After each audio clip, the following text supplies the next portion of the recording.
Let's review the topics that we've covered in part 2.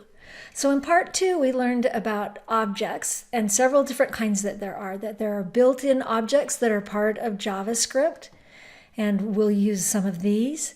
We learned about the browser objects. Specifically, we learned about window. We've actually already used this in the last part, but we saw how window.alert uses that one of the objects. And then there's document objects, and we use these a lot, objects that exist in the web page itself and our document objects.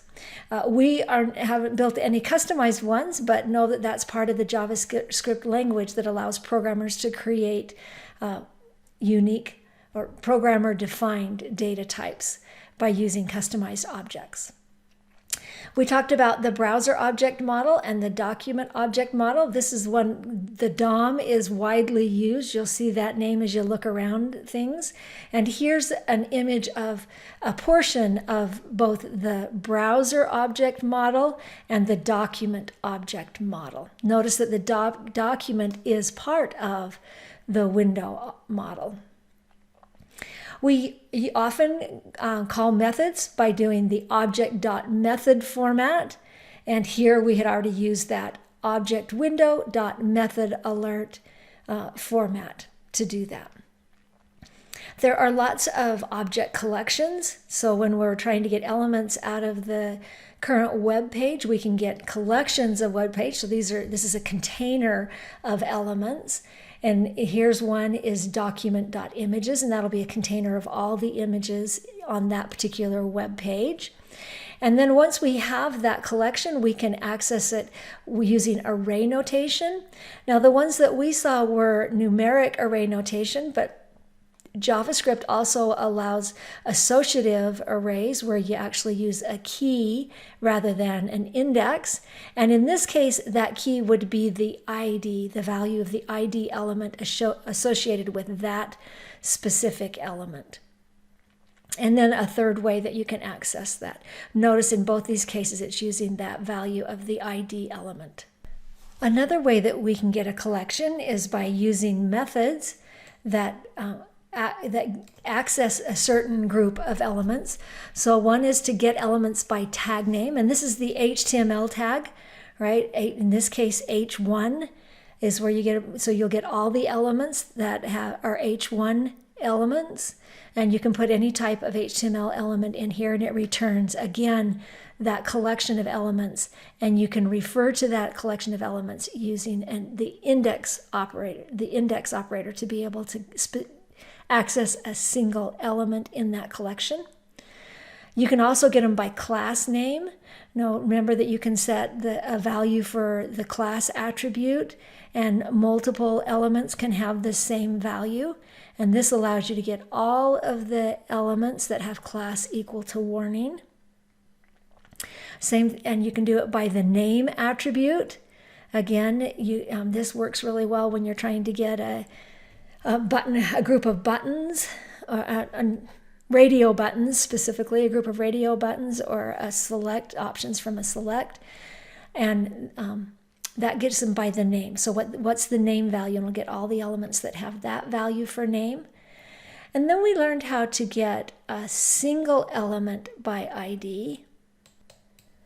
And when we use get element by ID, it returns a single element. And it uses the value of the ID attribute to choose that element. So in this case, it will get the element that has ID set to pet name. And remember that IDs are to be unique, so that a single value is only used once on any web page. And it will return that element. Now we can change properties of an element, and that uses the object.property method. So element.property equals value to be able to change that property. And here's an example of the element, document get element by ID pet name. That's the element. And then the dot property values the property. And here we set it equal to max equals value. So we follow this pattern to change properties on an individual element. One of the properties we changed was innerHTML, and that is the content between the opening and closing tag of the element. And when you use innerHTML, it can include HTML tags. We learned about the textContent property. This is also the content between the opening and closing tags, but it disregards any HTML tags if you put them in the string. We learned about the insertAdjacentHTML property. This is a method, and you first tell it where you want to insert it, right? It's not the last two replaced content, but this one actually inserts content without removing any. So you say where you want to insert it and then what you want to be inserted. Then we got to learn about variables and how you define variables in JavaScript and what the rules are for variable names. We learned about the different data types and that JavaScript is a weakly typed language, which means one of the things about that is that a single variable can change what data type it holds. So at one point it can hold a number, and another point it can hold a string. We learned about the date object, how to create one using the new operator. And then we learned how to do that. If you just do new date without putting anything in the parentheses, it will create a date with the current date and time. We saw that there were lots of methods for date objects that we can use. And that's what we've covered in part 2.